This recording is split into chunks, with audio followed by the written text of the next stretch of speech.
সম্মানিত হাজিরিন, আমাদের অনেকগুলো আমল এই জীবনের মধ্যে আছে। কিছু তো হচ্ছে আল্লাহ তাআলার ইবাদত, নামাজ, কালাম, তেলাওয়াত, আল্লাহর ইবাদত। কিছু আছে আমাদের জীবনের মধ্যে আচার ব্যবহার, মানুষের সঙ্গে লেনদেন, রাগ গোসা, এই সমস্ত ক্ষেত্রে সবরের পরিচয় দেওয়া, মানুষকে ক্ষমা করে দেওয়া, এই যে সুন্দর আখলাকি বিষয়গুলো আছে, এগুলো কিন্তু আমাদের জীবনের অনেক বড় ইবাদত। শুধু নামাজ পড়াই ইবাদত নয়, মানুষের সঙ্গে ভালো সম্পর্ক রাখা, কেউ কষ্ট দিলে সেটাকে সুন্দর তরিকায় পাল্টা একটি ভালো ব্যবহারের মাধ্যমে তার সমাধান করা, এই সব কিছু যে বড় ইবাদত, অনেক সময় আমরা সেগুলোকে খেয়াল করি না। এবং কোরআনে পাক, নবী করিম সাল্লাল্লাহু আলাইহি ওয়াসাল্লাম হাদিস শরীফ আমাদেরকে এই বিষয়গুলোর উপরে অনেক তাকিদ দিয়েছেন, গুরুত্ব দিয়েছেন। এবং রাসূলুল্লাহ সাল্লাল্লাহু আলাইহি ওয়াসাল্লাম হাদিস শরীফে বলেছেন, আমাকে তো পাঠানোই হয়েছে উত্তম আচার ব্যবহার, উত্তম তরিকায় মানুষের সঙ্গে আচার ব্যবহার করতে শেখানোকে, কমপ্লিট করতে, এই কাজের জন্যই তো আমাকে পাঠানো হয়েছে। অথচ আমরা জানি আল্লাহর ইবাদতের জন্য ওনাকে পাঠানো হয়েছে। অনেক সময় মানুষ আল্লাহর ইবাদত করি ঠিকই আমরা, কিন্তু আমাদের আচার ব্যবহার, লেনদেন, মানুষের সঙ্গে সম্পর্ক খুবই খারাপ। আত্মীয়তা সম্পর্ক ভেঙে যাচ্ছে। স্বামী স্ত্রী ঝগড়া করতে করতে, তালাক দিতে দিতে সমস্ত সম্পর্কগুলো নিঃশেষ হয়ে যাচ্ছে। শ্বশুর বাড়ির সঙ্গে জামাতার সম্পর্ক, ভাইয়ের সঙ্গে ভাইয়ের সম্পর্ক, ভাইয়ের সঙ্গে ভাইয়ের সম্পর্ক, তর্ক বিতর্ক, ঝগড়া ফাসাদ, এগুলো আমাদের সমাজে দিন দিন বাড়ছে না কমছে? এবং পরিবারগুলোর মধ্যে অশান্তি বাড়ছে না কমছে? কেন অশান্তি বাড়ে? অশান্তি বাড়ার কারণ একটাই, এই মুখের কারণে, ঝগড়ার কারণে, তর্কের কারণে, ক্ষমা করে না দেওয়ার কারণে আমরা পারস্পরিক সম্পর্ক নিয়ে বড় মুসিবতের মধ্যে আছি। আমরা যদি কোরআন হাদিস এবং সালফে সালেহিনদের জীবন থেকে দেখি, তাহলে দেখব যে কিভাবে তারা এই জীবনকে নিজেরা সুন্দর করে থেকেছেন, আর তাদের আশেপাশে মানুষগুলোকে তারা সুন্দর জিনিস শিখিয়েছেন। নিজেরাও শান্তি পাই, আরেকজনকেও শান্তি দিতে পারি। আর যখনই আমাদের এই মেজাজের দুরবস্থা হয়ে যায়, তর্ক বিতর্ক, ঝগড়া ফাসাদে লিপ্ত হয়ে যায়, আমার নিজের জীবনেও অশান্তি, আর মানুষকেও, আশেপাশে যারা থাকে সবাইকে অশান্তির মধ্যে রেখে দিচ্ছি। আর এটি হচ্ছে শয়তানের বড় হাতিয়ার। এবং যারা বেশি ঝগড়া করে তাদেরকে আল্লাহ তাআলা সূরা যুখরুফের 58 নম্বর আয়াতে নিন্দা করেছেন। এবং নবী করিম সাল্লাল্লাহু আলাইহি ওয়াসাল্লাম বলেছেন, এমনকি দ্বীনি বিষয়ে ঝগড়া করাও, তর্ক বিতর্ক করাও, দ্বীনের একটা মাসালা নিয়ে, এগুলো নিয়েও তর্ক বিতর্ক করে আমরা একটা খারাপ পরিবেশ তৈরি করে ফেলি। আল্লাহ তাআলা বলেছেন, যারা এইরকম ঝগড়া করে এরা কওমুন খাসিমুন, এরা হচ্ছে ঝগড়া করেওয়ালা মানুষ। ঝগড়া করা মানুষকে আল্লাহ তাআলা মোটেই পছন্দ করেন না। আরেকটি হাদিসে এসেছে, নবী করিম সাল্লাল্লাহু আলাইহি ওয়াসাল্লাম তর্ক বিতর্ক করা, ঝগড়া ফাসাদ করা থেকে দূরে থাকতে তিনি বলেছেন, আমি হচ্ছি জান্নাতের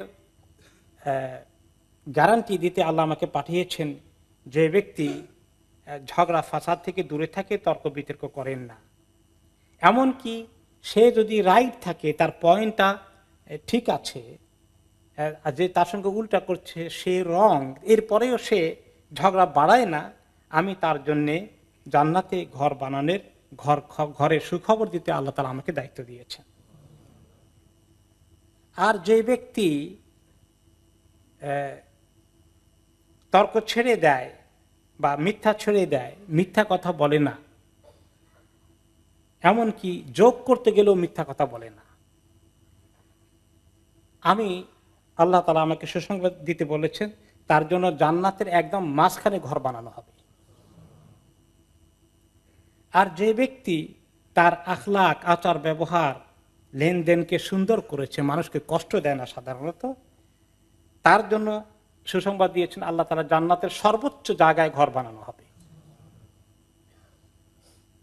তাহলে আল্লাহ তাআলা আমাদের কাছে কোন আমলগুলো বেশি চান আমরা দেখতে পাচ্ছি। নামাজ কালামের পাশাপাশি আমাদের জীবনকে সুন্দর করা, আমরা একে অপরকে ঝগড়া ফাসাদ, তর্ক বিতর্কের মাধ্যমে কষ্ট না দেওয়া।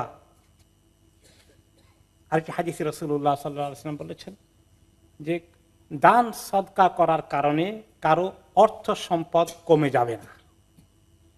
আর যে ব্যক্তি মানুষকে ক্ষমা করে দেয় তার সম্মান আল্লাহ তাআলা শুধু বাড়াইতেই থাকেন। আর আমরা মনে করি কেউ যদি আমাকে কিছু বলে একটু কষ্ট দিয়েছে, আমাকে শক্ত কথা বলেছে, আরেকটু শক্ত কথা বলে জবাব দিলে তাহলে বীরত্ব ফুটে উঠল। আমার বোধহয় বাণিজ্য একদম চলে গেল, আমাকে এত বড় ধমক দিয়েছে, আমাকে এরকম কথা বলেছে সবার সামনে, আমি জবাব দিলাম না, আমার বাণিজ্য চলে গেল, আমরা এরকম মনে করি। কিন্তু আল্লাহ তাআলা বলেছেন এরকম ঝগড়া ফাসাদ তর্ক বিতর্কের মধ্যে কেউ কাকে কঠিন কথা বলে কষ্ট দিলে যে ব্যক্তি তাকে ক্ষমার দৃষ্টিতে তাকে সরে আসে, এটা নিয়ে বাড়ায় না, আল্লাহ তাআলা তার সম্মান আরো বাড়িয়ে দেন। যে ব্যক্তি নিজেকে অন্যের সামনে বিনয়ী করে, ছোট মনে করে, নিজেকে নিজে বড় তাকাব্বরি অহংকার গর্ব করে না, এগুলো দেখায় না, নিজেকে ছোট নিজেকে বিনয়ী হিসাবে পেশ করে, আল্লাহ তাআলা তার শানকে আরো উঁচু করে দেবেন।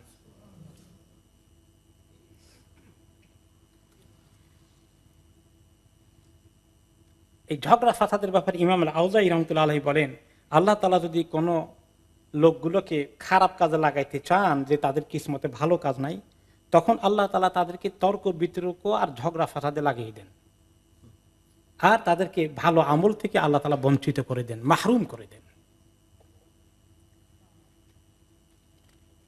ঝগড়া ফাসাদ না করে ক্ষমা করে দেওয়ার ব্যাপারে আল্লাহ তাআলা বলেছেন, আপনি বলবেন যে আমি তো ঝগড়া করি না, সেই তো উল্টাপাল্টা কথা বলে, আমি তো ঝগড়া শুরু করি নাই, সেই শুরু করেছে। শুরু করুক, কিন্তু আপনি তার সঙ্গে যোগ দেবেন না, করুক সে। আল্লাহ তাআলা বলেছেন মানুষকে মাফ করে দাও, আর সবসময় ভালো কাজের কথা বলো। আর তারপরেও যদি কিছু লোক আছে জাহেল মূর্খতার মতো আচরণ করে, তোমার সঙ্গে খামাকা উল্টাপাল্টা গায়ে পড়ে ঝগড়া করে, তুমি তাদের থেকে সরে পড়ো, কেটে পড়ো, মুখ ফিরিয়ে নাও, তাদের সঙ্গে তুমি ব্যস্ত হওয়ার কোনো দরকার নেই। আল্লাহ তাআলা আরো বলেছেন তারা ক্ষমা করুক, মাফ করে দিক। তোমরা কি চাও না যে আল্লাহ তাআলা তোমাদেরকে মাফ করে দেবেন? কেউ আমাকে কষ্ট দিলে আমি যদি মাফ করে দেই, তাহলে আল্লাহ তাআলা আমাকে মাফ করে দেবেন। সূরা নূরে এই কথা আল্লাহ 22 নম্বরে আল্লাহ তাআলা বলেছেন আয়াতে। আর সূরা সূরার 40 নম্বর আয়াতে আল্লাহ তাআলা বলেছেন যে ব্যক্তি ক্ষমা করে দেয় এবং ঝগড়া ফাসাদকে মিটাই ফেলে, সংশোধন করে ফেলে, তাহলে আল্লাহ তাআলার কাছে তার বিরাট পুরস্কার আছে। স্বামী স্ত্রী ঝগড়া, এই কথা থেকে কথা শুরু হয়ে গিয়ে এরপরে সেপারেশন, তালাকের দিকে যাওয়ার যে তীব্র গতি চলছে আমাদের সমাজে, শুধু রাগ কন্ট্রোল করতে পারিনি, ঝগড়া থামাতে পারিনি, আর সেই কারণে তর্ক করতে করতে তালাকের দিকে চলে গিয়েছে।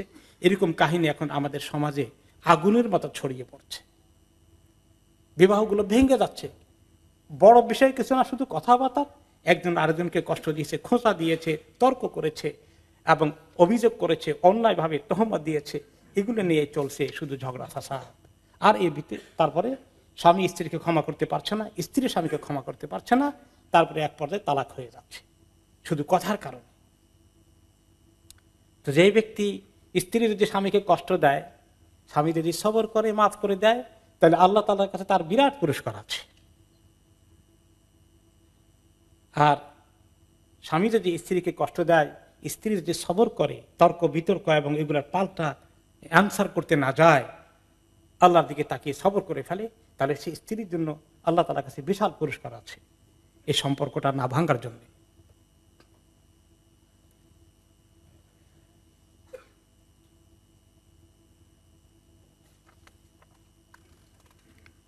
সালফে সালেহীন, আমাদের যারা নেককার দিনদার, আমাদের মুরব্বীরা দুনিয়া থেকে চলে গিয়েছেন, তারা আমাদেরকে সুন্দর সুন্দর এক্সাম্পল সেট করেছেন।